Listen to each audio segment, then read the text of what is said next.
Assalamualaikum warahmatullahi wabarakatuh. Halo semuanya, jadi kita akan membahas diskusi video mengenai penerapan pembelajaran berdiferensiasi. Check this out. Sebelum memasuki materi, kata orang tak kenal maka tak sayang. Jadi mari kita perkenalan anggota kelompok. Anggota kelompok yang pertama adalah Azizah Fauziah, yang kedua Kusnul Khatimah, yang ketiga Latifah Ismu, dan yang terakhir Octavia Firdausi. Memasuki materi, jadi kali ini kita mendiskusikan mengenai video penerapan pembelajaran diferensiasi dan pembelajaran sosial emosional pada KBM Matematika SMP. Linknya ada di bawah ini ya. Soal yang pertama berkaitan dengan konsep, yaitu konsep atau hal baru apa yang Anda pelajari dari video. Peserta didik yang datang ke sekolah mempunyai tingkat kesiapan kondisi fisik, emosional, sosial, dan karakter yang berbeda-beda. Sehingga diperlukan proses asesmen agar dapat mengetahui tingkat kebutuhan peserta didik secara masing-masing. Peserta didik tentunya memiliki pengetahuan yang baik terhadap suatu pelajaran tertentu, sedangkan ada juga beberapa peserta didik yang kurang memahami karena memang merasa bahwa pengetahuan tersebut baru mereka pahami. Selain itu, beberapa peserta didik memiliki keterampilan pemahaman membaca yang lebih baik dan lebih cepat apabila mereka mendengarkan penjelasan guru secara langsung atau melalui audio. Sedangkan, beberapa peserta didik dapat belajar secara efektif jika mereka berpartisipasi secara aktif dalam proses pembelajaran tersebut, untuk memperoleh pengetahuan yang lebih lengkap dan juga komprehensif. Selain itu, kita mungkin juga memiliki anak-anak yang lebih suka belajar dan berkolaborasi dengan kelompok kecil. Sementara itu, ada beberapa anak yang lebih suka belajar secara mandiri. Guru juga dapat memodifikasi isi pembelajaran ataupun konten, proses pembelajaran, produk ataupun hasil dari pembelajaran yang diajarkan, serta lingkungan belajar agar dapat menciptakan kesetaraan belajar.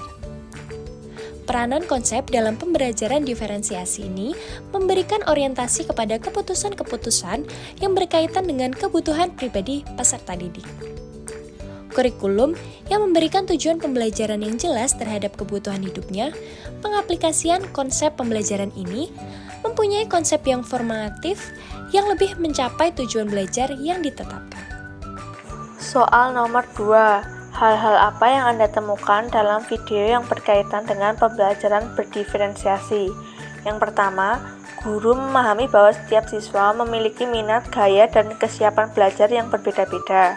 Yang kedua, guru menggabungkan pembelajaran berdiferensiasi dengan pembelajaran sosio-emosional. Yang ketiga, di awal pembelajaran, guru mengajak siswa berdoa dan membaca Al-Quran sebagai bagian dari pembelajaran sosio-emosional. Yang keempat, guru juga melakukan pembinaan kepada siswa yang tidak hadir. Yang kelima, guru memetakan kesiapan belajar siswa melalui 3 soal berbeda, lalu membagi siswa menjadi 3 kelompok berdasarkan pemahaman. Yang pertama kelompok yang baru berkembang, yang kedua sedang berkembang, dan sudah mahir. Setiap kelompok mendapatkan materi sesuai kesiapan mereka, mencerminkan pembelajaran berdiferensiasi dalam penyampaian materi. Selanjutnya, berkaitan dengan challenge dengan pertanyaan konsep atau hal baru apa yang belum bisa Anda terima atau masih menjadi tantangan. Berdasarkan video yang telah kami saksikan, tantangan utama yang dihadapi adalah yang pertama, kurangnya sarana dan prasarana penunjang pembelajaran, di mana berdasarkan video tersebut, lokasi sekolah berada di luar Pulau Jawa, di mana terbatasnya akses, kemudian jauh dari kota menyebabkan terbatasnya fasilitas untuk menunjang pembelajaran.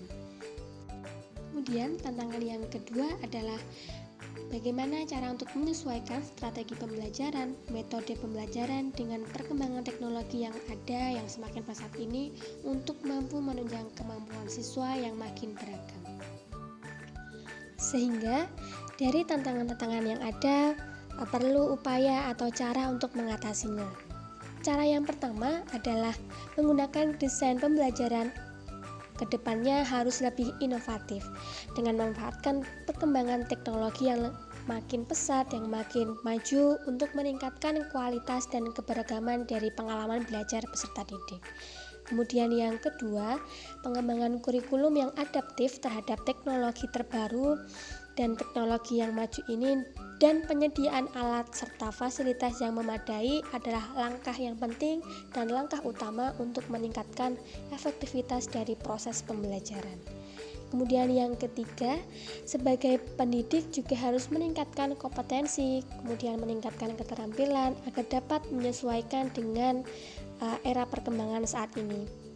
Mengingat generasi peserta didik yang saat ini adalah generasi yang melek teknologi, sehingga perlu kita sebagai pendidik untuk bisa beradaptasi dengan segala kondisi. Selanjutnya soal nomor 4 yang memuat 4C change. Pertanyaannya adalah perubahan apa dalam bersikap atau pola pikir atau tindakan yang akan Anda lakukan jika Anda menjadi guru yang ada di video. Berdasarkan hasil diskusi dari kelompok kami, perubahan yang akan kami lakukan jika menjadi guru seperti dalam video tersebut antara lain: yang pertama, sebelum memulai pembelajaran, kami akan mencoba memahami tingkat pemahaman dan kesiapan belajar siswa yang berbeda-beda. Kemudian yang kedua, kami akan melakukan pendekatan pembelajaran yang sesuai dengan kebutuhan masing-masing siswa. Yang ketiga, kami memandang pembelajaran berdiferensiasi sebagai cara untuk memberikan dukungan yang tepat kepada setiap siswa agar mereka bisa berkembang sesuai dengan kemampuan dan juga kebutuhannya. Yang keempat, kami akan menghindari menasihati siswa di depan siswa lainnya atau di dalam kelas karena dapat membuat siswa menjadi malu, dan hal ini melanggar kode etik sebagai konselor yang harus menjaga asas kerahasiaan permasalahan siswa. Sebaliknya, kami akan berbicara dengan siswa secara pribadi, contohnya di ruang konseling, untuk membahas alasan ketidakhadiran siswa dan bersama-sama menemukan solusi untuk masalah keterlambatan tersebut.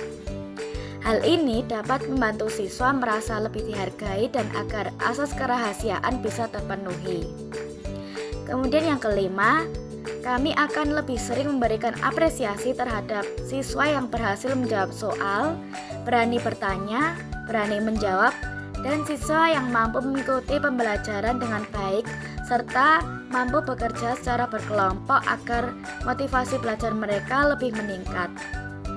Kemudian yang keenam, pada tahap akhir pembelajaran, kami akan membahas dan mereview semua soal yang ada agar kelompok lain bisa memahami jawaban dari setiap soal yang ada di kelompok lainnya. Berikut adalah hasil diskusi dari kelompok kami. Sebelum kami tutup, ada sedikit pantun. Anak pintar dan pemberani, minum air di gelas bersih. Saya tutup presentasi hari ini. Salam hangat dan terima kasih. Dadah, wassalamualaikum warahmatullahi wabarakatuh.